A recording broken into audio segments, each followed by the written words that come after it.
मोदीच्या जागेला आहे, पण आम्ही काय करायचं? बदल होण्यासाठी ती 400 पार वगैरेचं जे नार आहे ना ते कुठंतर मोडला पाहिजे. खताचे भयानक रेट वाढलेत. काय परिस्थिती आहे? शेतकरी ती सुधारायला लागले याला. यावर कुठलं काय सरकारचं नियोजनच नाही. सांगितलं ते कागदावर तरी सगळं आहे, पण इथं शेतकऱ्यापर्यंत काय पोहोचत नाही. तालुक्यात प्रचंड नाराजी आहे. बदल प्रत्येक 5 वर्षांचा हा घडलाच पाहिजे. शेतकऱ्यांचं नुकसान करणारे कायदे केले. आमचे 60,000 घेतात आणि आम्हाला 6,000 देतात. एकीकडे सांगली जिल्ह्यातलं तापमान कधी नव्हे तर 40च्या पार गेलंय आणि दुसरीकडं लोकसभेच्या निवडणुकामध्ये देखील जिल्ह्याचं वातावरण तापलेलं दिसून येतं. आणि याच सगळ्या पार्श्वभूमीवरती आपण तासगाव तालुक्यातील गावांगावामध्ये आलो. ही सगळी मंडळी दुपारची विश्रांती घेत आहेत. खरं तर निवडणुकीविषयी चर्चा करणार आहे आपण या सगळ्यांशी. मामा, काय परिस्थिती आहे? लोकसभाची चर्चा गावात काय परिस्थिती आहे? शेतकरी ती सुधारायला लागले याला.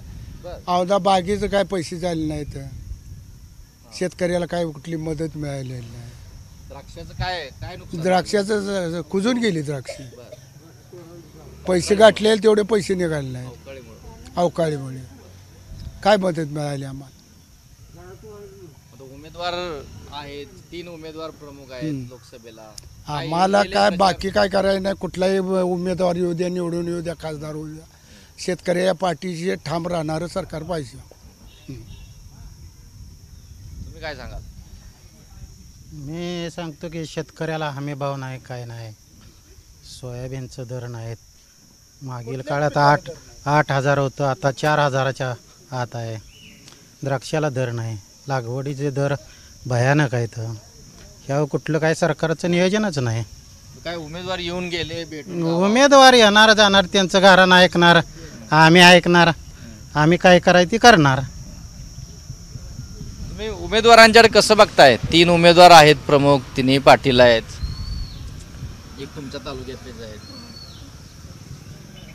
तालुक्यातलाच आहे, बरोबर आहे, पण शेतकऱ्याविषयी काय देणार असेल, घेणार असेल, सबसिडी सोसायटीला दिलीच नाही. रेग्युलरवाल्यासनी 50,000 रुपये द्यायचं होतं ते दिलंच नाही. तिसरा हप्ता दिलाच नाही. रेग्युलरवाल्यासनी 50,000 रुपये द्यायला पाहिजे होतं. माप एक हप्ता आला, बाकीची लोक तशीच राहिलीत. दिलंच नाही 50,000 रुपये रेग्युलरवाल्यासनी. शेतकऱ्यांसाठी सांगितलं जातं. सांगितलं ते कागदावर तरी सगळं आहे, पण इथं शेतकऱ्यापर्यंत काय पोचत नाही. शेतकऱ्यापर्यंत पोचलं पाहिजे. कारखाने तालुक्यातले बंदच आहेत. जिल्ह्यातला एकच कारखाना आहे, ते पे आपल्या ह्याच्यात नाही. मग ते कारखान्या ऊस लोकांनी पाणी असून पिकवता येत नाही. उमेदवारांचेच कारखाने आहेत. उमेदवार असून काय करायचं? कारखाने कुठे चालू आहेत? 2 कारखाने चालू बंदच आहेत. पैसे देत नाही. मग आणि द्राक्षाला दर नाही. खताचे भयानक रेट वाढलेत. मग काय 3 उमेदवार आहेत, त्यातले दोघं कारखानदार आहेत, एक नौका उमेदवार आहे. कसं बघताय इलेक्शन? कसं काय जिल्ह्यातलं? कसं आहे, शेतकऱ्यांना त्यांनी लक्ष दिलं पाहिजे शेतकऱ्यावर. पहिली गोष्ट, हे इलेक्शनपुरतं येतात, इथं मोठं बोलतात, पुन्हा माघारी येत नाहीत, तोंड दावत नाहीत. ऊस घालवला, ऊसाचे पैसे मागा देत नाहीत, बिलं थकीत. द्राक्षाला दर 100 सुद्धा नाहीत. 60-70 रुपयाच्या वर द्राक्षे जात नाहीत. शेतकऱ्यांनी काय करायचं सांगा? आज पाण्याची अडचण अवश्य आमच्या गावात डॅम बनवल्यामुळं पाण्याची अडचण आमची मिटलेली आहे. फक्त आमची वैयक्तिक आमची अडचण समजून चालत नाही हो. जिल्ह्याची अडचण बघितली पाहिजे. आज आम्हालाही वाटतं या मोदी आहे तो मुमकिन आहे. सगळं बरं आहे की मोदीच्या जागेला आहे, पण आम्ही काय करायचं? आम्हाला कोण बघणार आहे? उमेदवार जे आहेत ते निवडणुकीत उभा, त्यांच्याकडून काय सध्या कसं आहे, उमेदवार कोणीही येऊ देत, फक्त काम करणं महत्त्वाचं आहे. विशाल पाटील येऊ देत किंवा काका येऊ देत किंवा पैलवान येऊ देत. आज नवक्या उमेदवाराला प्राधान्य दिलं पाहिजे, कारण काकांनी 2 काढली 2 हे. आता नवक्याला जरा प्राधान्य दिलं तर बरं होईल. कारण कोण म्हणजे नवका आपले विशाल पाटील आहेत, पैलवान आहेत, त्यांच्यापैकी कोणी येऊ देत, काय अडचण नाही आम्हाला. कारण आता ह्यांनी तर बघितलंयच, 2 टर्म बघितले. हो, 10 वर्ष बघितले. तुम्ही काय सांगा? मला वाटतंय विद्यमान खासदारांच्यावर तालुक्यात प्रचंड नाराजी आहे. गावांपासून 3 किलोमीटर अंजनी वडगाव या परिसरात प्यायला पाण्याची हे नाही. तासगाव तालुका किंवा सांगली जिल्ह्यात बेरोजगारी प्रचंड वाढली आहे. ह्या खासदारांच्याकडून कोणत्याही प्रकारचं एखादा उद्योग जिल्ह्यात आणला नाही किंवा कोणतंही काम केलं. MIDC ती रोहित पाटलांनी मंजूर केली.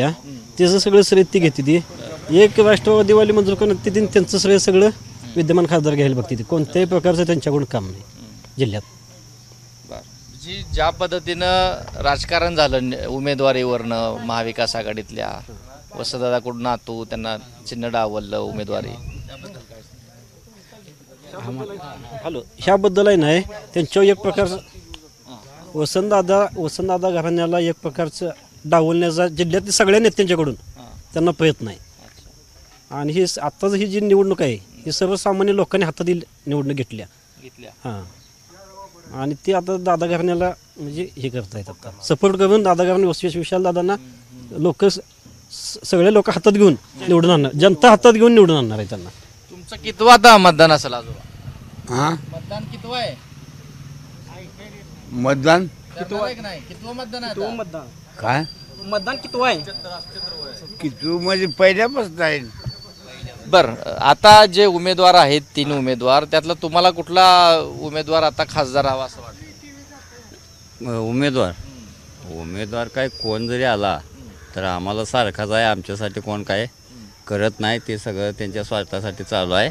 आम्हाला काय घेणं देणं नाही. कोण जरी आला आणि कोण जरी गेला तर इथं पाण्याची परिस्थिती अशी आहे, पाणी असून काय करायचं, इथं लाईटं चालत नाही. त्या नुसतं यायचं आता ह्या 5 वर्षाला येणार, निवडणूक झाली की परत पुढल्या 5 वर्षांनी इथं तोंड दाखवते. खासदारांनी काम केलं पाहिजे त्यांचं. तुम्ही काय सांगाल मतदानाचं काय प्रचार इलेक्शन? प्रचार म्हणजे प्रत्येकाला चान्स मिळाला पाहिजे आणि त्यानं काहीतरी शेतकऱ्यांच्या पाठीमागं काहीतरी केलं पाहिजे. त्याला शेतकऱ्यांसाठी काहीतरी केलं पाहिजे. पाण्याची तर पहिली व्यवस्था पाहिजे. शेतकऱ्यांना लाईट पाहिजे. जे गरजेचं आहे शेतकऱ्यांना ते मिळालं पाहिजे. तुम्हाला कोणाला द्यायचा चान्स? तुमच्या डोक्यात कोण आहे आता चान्स? आता विशाल पाटलालाच आहे. बदल घडवायचा आहे वेळी. बदल घडायला पाहिजे. हो बदल प्रत्येक 5 वर्षांचा हा घडलाच पाहिजे. त्याशिवाय लोकांना कळत नाही. बरोबर आहे का? होय बदल हा घडला पाहिजे. दुसरं काय बोला की पाणी संपलं की? आणि तो शेतकऱ्यांच्या ह्याच्या हितासाठी त्यानं उपयोग पुढे केला पाहिजे. रस्ते झाले, बऱ्याच भागात पाणी देखील आलं. काय करायचं रस्त्यानं? शेती महत्वाची. आता रस्ता काय तेव्हा रस्त्यानं काय करून विमान न्यायचं आहे तेव्हा रस्ते काय करायचं आपल्याला? जाणार जाते रस्त्यानं. शेती, पाणी, आरोग्य. विमानतळाचा देखील प्रश्न सांगली मध्ये चर्चेचा आहे. विमानतळ नाहीये, बेरोजगारी वाढली म्हणतात. नवीन प्रकल्प आले काय या 10 वर्षात? नवीन प्रकल्प आले, पण नवीन प्रकल्पाबरोबर त्यांनी नवीन कायदे केले आणि शेतकऱ्यांचं नुकसान करणारे कायदे केले. आता गोवा नागपूर एक्सप्रेसवे करणार आहेत, तर त्या एक्सप्रेसवेसाठी त्यांनी दिलेली जी किंमत आहे त्या किमतीमध्ये आम्हाला 1 गुंठासुद्धा जमीन कुठे मिळणार नाही. आणि आमच्या जमिनी फुकट घेऊन ते बिल्डरांच्या किंवा रोड डेव्हलप करणाऱ्या कंपनीच्या घशात घालणार आहेत. शिक्षण असून नोकरी नाही, पाणी असून लाईट नाही, मग काय खायचं काय? आणि हे नुसतंच फिरायचं असं हे झालेलं आहे. प्रगती केली तर गॅस आहे तसा महागाई वाढली आहे, पेट्रोल जसं वाढलं तसं वाढत गेले. मोदी आलेत म्हणून काय फरक पडला काय नाही. फक्त आडवटायला झाल्या, चित्र दिसतात, फोटो दिसतात, TV वाटायला दिसते आम्हाला. आमच्या सर्वसामान्य जीवनमानात काय आमच्या बदल झालेला नाही. मग हे जे उमेदवार आता आहेत सांगली लोकसभेत त्यांची धोरणं जी आहेत तशी तुम्हाला दिसतात का काय वेगळी? आता तुम्हाला एक मी सांगतो की ह्या समाजातला सगळ्यात मोठा प्रश्न होता आता मराठ्याच्या आरक्षणाचा. तो आरक्षणाचा मुद्दा एकाही खासदारानं किंवा कुठल्याही आमदारानं कुठंसुद्धा मांडलेला नाही.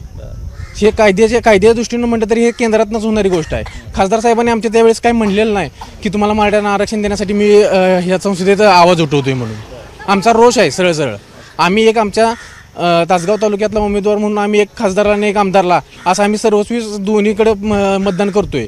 पण तरीसुद्धा आमचा रोष काय आहे तर त्यांनी केलेली कामं आहेत त्याचा आम्हाला काही काय म्हणायचं सॅटिस्फॅक्शनच झालेलं नाही. त्यातनं आरक्षण देतो म्हणून नुसतं तोंडाला गाजर पुसलेलं आहे. पर्याय काय आहे? सर्वसामान्य मतदारांच्या मनात काय असतं? पर्याय काय शोधायचा? पर्याय आता नवीन लोकांना संधी दिली पाहिजे. जे एस्टॅब्लिश आहेत ना त्यांना ते गरजच राहिलेली नाही. ते खोकी देतात, मॅनेज करतात सगळ्या गोष्टी. कारण शेतकऱ्यांची जेवढ्या मूल्य ज्वारी 1 क्विंटल जर घेतली त्याचा दर आणि खर्च होणारा दर हे काढून बघा कधी तर काही सुद्धा प्रॉफिटमध्ये राहत नाही.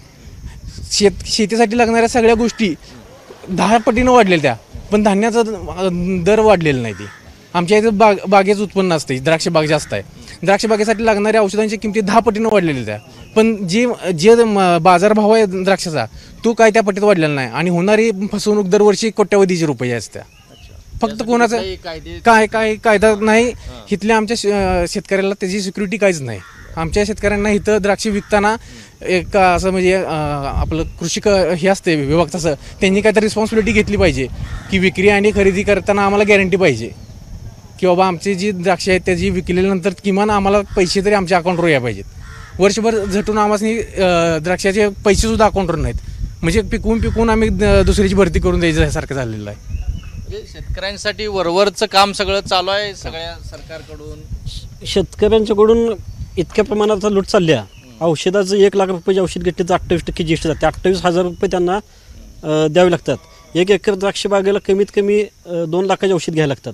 28 मग कमीत कमी 60,000 रुपये आमची GST जाते. आणि मोदी तुमचा किसान सन्मान निधी म्हणून वर्षाला 6,000 रुपये देतात नसते.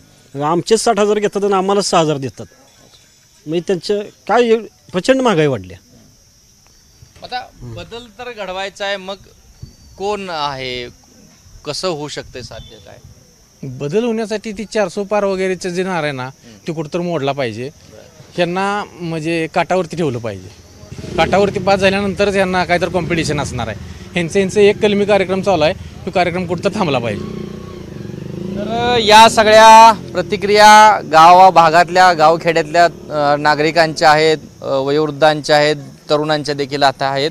एकीकडं हाताला काम नाही आहे गावामध्ये, रस्ते पाणी येतंय, मात्र शेतकऱ्यांसाठी ज्या काही मूलभूत या ठिकाणी सोयीसुविधा किंवा जे कायदे असो किंवा अन्य काही बाबी आहेत त्या बाबतीत गांभीर्यानं सरकारनं विचार करावा आणि तसाच खासदार आम्हाला अपेक्षित आहे अशी देखील भावना या गावगाड्यातील लोक व्यक्त करत आहेत. कॅमेरा पर्सन निलेश शेवाळ्यासोबत कुलदीप माने, ABP माझा, सांगली. ABP माझा, उघडा डोळे बघा नीट.